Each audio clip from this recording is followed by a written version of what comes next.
Hey YouTubers! My name is Petrie Cosplays, and today I will be presenting a panel that I made for WebCon back in May. This panel, known as Grand Adventures, A Westerner's Perspective on JRPGs, is a panel I made about the genre of Japanese role-playing games. Personally, I have not played too many JRPGs, but I figured that, as a first panel, it would be a good opportunity for me to learn more about the genre and speak about what I know. Whether you have played JRPGs before or are curious, I invite you all to leave a comment down below about which JRPGs you played or if you have any questions. Without further ado, let's get started. So, we cannot talk about JRPGs without defining what a JRPG is. A JRPG is a type of role-playing game created by Japanese video game studios such as Nintendo, Sega, or Square Enix that feature a level-up system in which you start at level 1 or 5 and gain experience points as you defeat more enemies, which in turn lets you get more moves, abilities, and health points. What makes the game a role-playing genre is that you, as the protagonist, take on the role of the character. Whether they are pre-made, such as Cloud, featured in the right from Final Fantasy VII, which I'm pretty sure everybody knows, or a custom-made character, you are in control of them.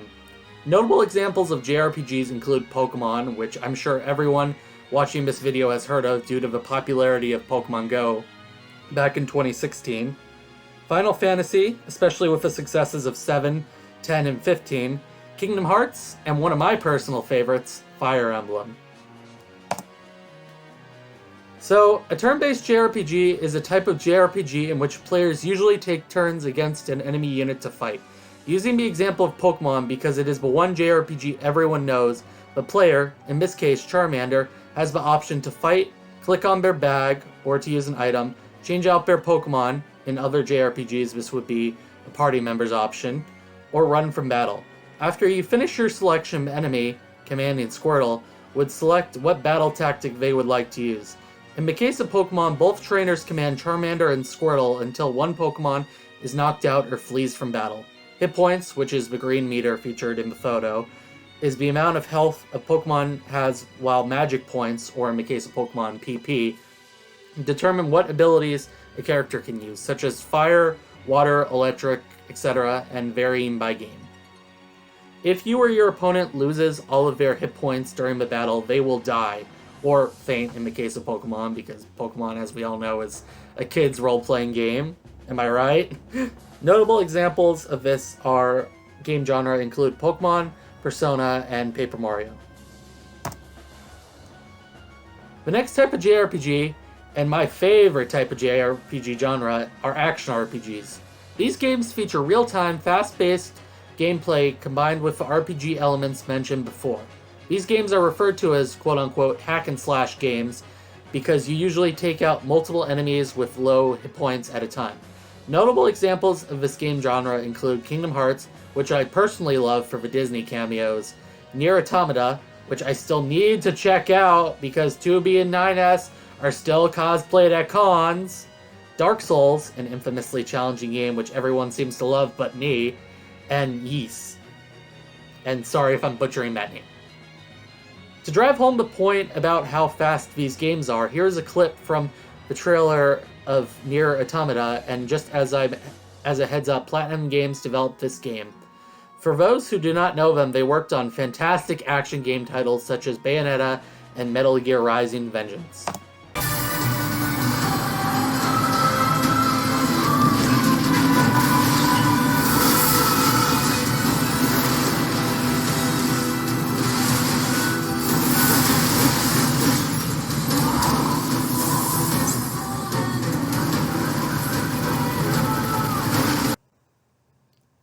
The next JRPG genre are tactical RPGs. As I mentioned before, I am a big fan of Fire Emblem, so I will discuss that one quite a bit, but other examples include Disgaea and Valkyria Chronicles. These games often play like chess, checkers, or battleship, where you will take control of an enemy consisting of multiple types of units and use your army to defeat the enemy's army. These games will force, and I mean force, you to think strategically, as in the case of Fire Emblem, losing one of your units will result in what's called permadeath, causing them to stay dead for the rest of the game. Unless, of course, in Fire Emblem, you choose to reset the game. And honestly, I don't know if games like Disgaea have this option. Careless mistakes and improper planning can cause you to lose your higher level units to lower leveled enemies, so make sure to stay on the alert. Compared to other types of video games, people tend to play JRPGs for stories that focus on unique characters, and you, the protagonist. I like to compare these games to animes, not only because of their art style and are Japanese, but because they tell intriguing stories. Usually, JRPGs will feature large, open worlds in which you can run around, buy items, talk to NPCs, and complete various side quests. Dragon Quest, one of Japan's most famous game series, is known for this as the developers of Square Enix, or as it used to be known, Enix, before they fused with Squaresoft, took the time to develop a large open world with various towns to explore. And in some games, you can ride a horse. There is a stereotype in JRPGs that the final boss of any game you play is a god. These games love to tell you to kill God. Whether it be Arceus in Pokemon or the final bosses of games such as Final Fantasy and Persona, JRPGs love to give you OP enemies to fight. Furthermore, many JRPGs take inspiration from Western religions such as Christianity and Judaism, as well as Eastern religions such as Buddhism and Shinto. For example, in the case of Persona, many of the personas are based off of both Western and Eastern mythological figures.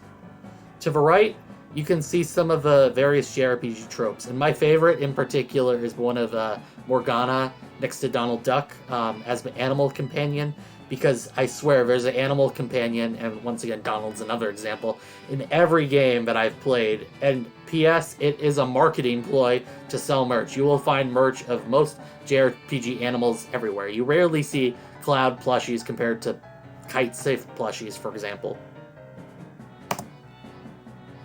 The next topic I want to bring up are relationships and romance, another element which people love in JRPGs. Join any JRPG fandom, especially Persona, and you will find people fighting over their favorite waifu. Persona, in particular, allows you to form relationships with people you meet in your student life and level up social links with them.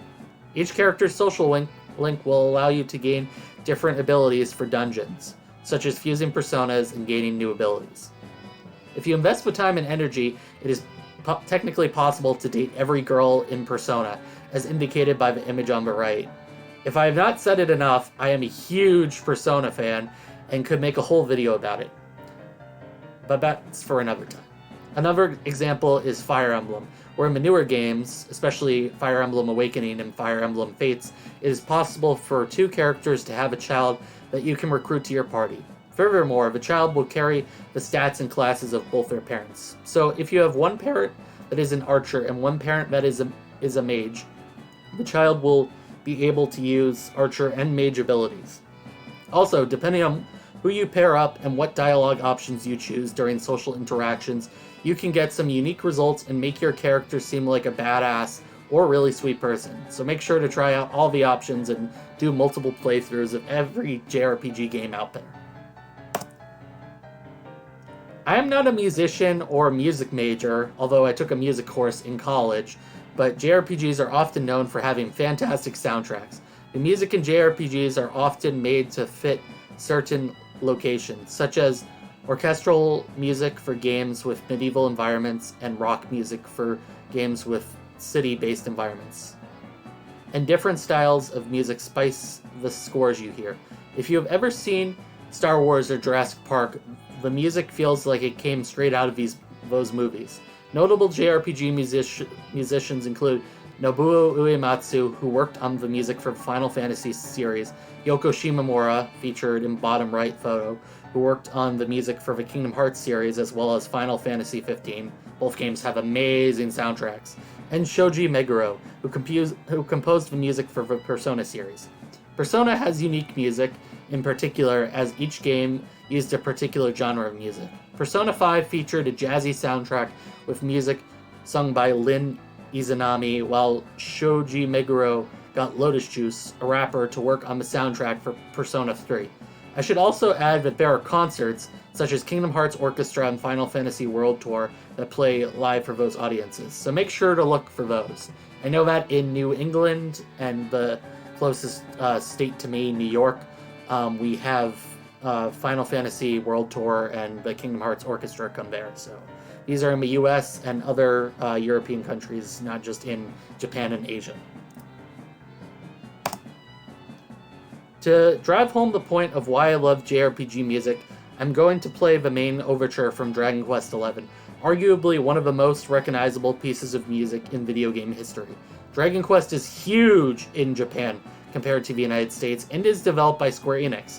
I should also note that Akira Toriyama, the artist for Dragon Ball and Dr. Slump, great animes, worked on the art for the Dragon Quest series, which is why Hero looks like Android 17, as everyone likes to say.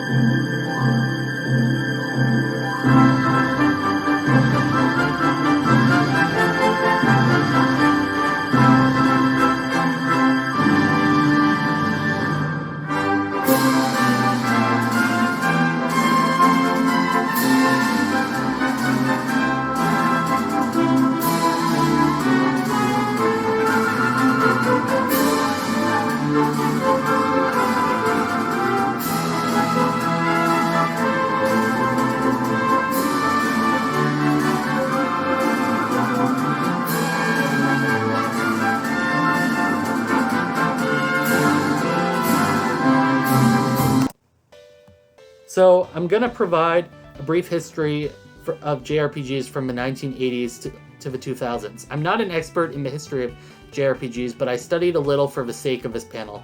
JRPGs took inspiration from many Western RPGs and the tabletop game, which is still played today, Dungeons & Dragons. In the example to the right, the game Black Onyx shows what a JRPG looked like as sprites for players, their enemies, HP bars, and individual commands are shown. While these games did not develop a popularity in the West, Dragon Quest, also better known as Dragon Warrior in the United States, and Final Fantasy I became some of Japan's best-selling games alongside Super Mario Bros. And The Legend of Zelda, which those two games were big in the US, as we all know. A fun little side story, Final Fantasy I was originally going to be a last-ditch effort project for Hironobu Sakaguchi to keep being a game developer, but his project soared into one of the most popular game series today, and helped Square become the big company that it is today, as it fused with Enix, as I mentioned before, and became Square Enix. The 1990s kicked off the success of JRPGs in both Japan and the West, as many titles were popularized on the Super Nintendo Entertainment System and Sony's PlayStation. The two games that revolutionized this genre were Mother, Earthbound in the West, and Final Fantasy VII by creating modern environments and relatable protagonists. In the case of Final Fantasy VII, no longer did you have a medieval environment with knights, mages, and horses, but you played as a eco-terrorist who took down the capitalist corporation Shinra in the polluted city of Midgar. The success of Final Fantasy VII also came out of the fact that Squaresoft decided to make their game on Sony's PlayStation, which allowed for them to include animated cutscenes and 3D graphics using compact discs, aka CDs. Now, unless you play the remake, the game looks pixelated, but it was very revolutionary for its time. Earthbound was unique as the game included controversial topics such as police brutality and gang culture. Many notable JRPGs from the 90s included Chrono Trigger, which I still need to play, as everyone says that's like the best video game they've ever played. Phantasy Star 2, I believe that one's on Sega Genesis. Fire Emblem, although its popularity did not start until the 21st century, in my opinion. Shin Megami Tensei, Atlus's game that developed into the big spin-off of the Persona series. And Saga and Super Mario RPG, Legend of the Seven Stars, which we never got a sequel to that game, but I guess Paper Mario and the Mario and Luigi Superstar Saga series count, so I don't know what the deal is with that, Square and Nintendo, maybe one day. Finally, we get to the 2000s era of JRPGs, which was the era that I, and most millennials, grew up in. Sony's PlayStation 2 led to the success and popularity of many JRPG titles, especially in the West, as the console had improved graphics, memory save data, and could hold lengthy 50-plus hour game titles on one disc. Currently, many JRPGs can fit on one disc or one download and be very lengthy, unless, of course, the game requires you to purchase DLC. This era also included MMO, massive multiplayer online games. JRPGs that were released on the Sega Dreamcast and PlayStation 2 at the time. Fun fact, the Sega Dreamcast was the first video game system capable of playing online and paved the way for many of our modern systems, such as the Xbox Live Arcade on Xbox 360 and Xbox One, and PlayStation Network on PlayStation 3 and PlayStation 4 to have online capability. The success of MMORPGs can be seen in Final Fantasy XIV Online today. I should also note that the popularization of many JRPGs in the West were enhanced through Nintendo's Super Smash Bros. Series, as characters such as Marth and Roy led to Fire Emblem being released in the West. Currently, there are a lot of JRPG protagonists in Super Smash Bros. Ultimate that are introducing people to a lot of JRPGs, including Joker from Persona 5, Shulk from Xenoblade Chronicles, and Hero from Dragon Quest. Notable titles from this era include Shin Megami Tensei Persona 3 and 4, and I say Shin Megami Tensei Persona because Persona was originally a spin-off of Atlus's Shin Megami Tensei franchise, but became so popular that Atlus decided to consider it its own series. Final Fantasy X, Tales of the Abyss, and to be honest, I really need to check out the Tales of games because I have friends who love those, but I haven't played any of them. Hack.gu, and Kingdom Hearts. Next, I'm gonna show a quick commercial released for US TV, like a McDonald's commercial, of Final Fantasy X to show how these games reeled audiences in with their unique graphics. Final Fantasy X is gorgeous and grand. Absolutely mind-blowing. Enthralling gameplay. Simply incredible. This is what PlayStation 2 is all about. Don't believe a word. Do you play it? I've done it. Final Fantasy X. Rated T for teen. Only on PlayStation 2. Swear soft. I hope you enjoyed that commercial, because now I am going to provide a quick summary of the best-selling JRPG series of figures from around the world. First, and obviously, we have Nintendo's Pokemon series. Second, we have Final Fantasy. Third, we have Dragon Quest, which sells greater in Japan. Fourth, we have Capcom's Monster Hunter series, a series I haven't played so I can't speak much about it. And fifth, we have Kingdom Hearts. All of these titles I recommend checking out because they all look cool. And are fun, of course. Finally, I'm going to leave you with some suggestions for video games and say that if you like JRPGs, then I recommend you check out these following game genres. First, we have visual novels, which are Japanese text-based games that focus on story and character development. I personally love the Ace Attorney and Danganronpa series because they have unique stories in which you have to solve mysteries using cognitive puzzles. Other examples include Clanad, the Fate series, also Fate Grand Order, and Doki Doki Literature Club. Next, we have action games, which feature a system where you level up specific abilities, and they feel a lot like action RPGs in gameplay. Notable examples include God of War, Devil May Cry, and my personal favorite, the Bayonetta series.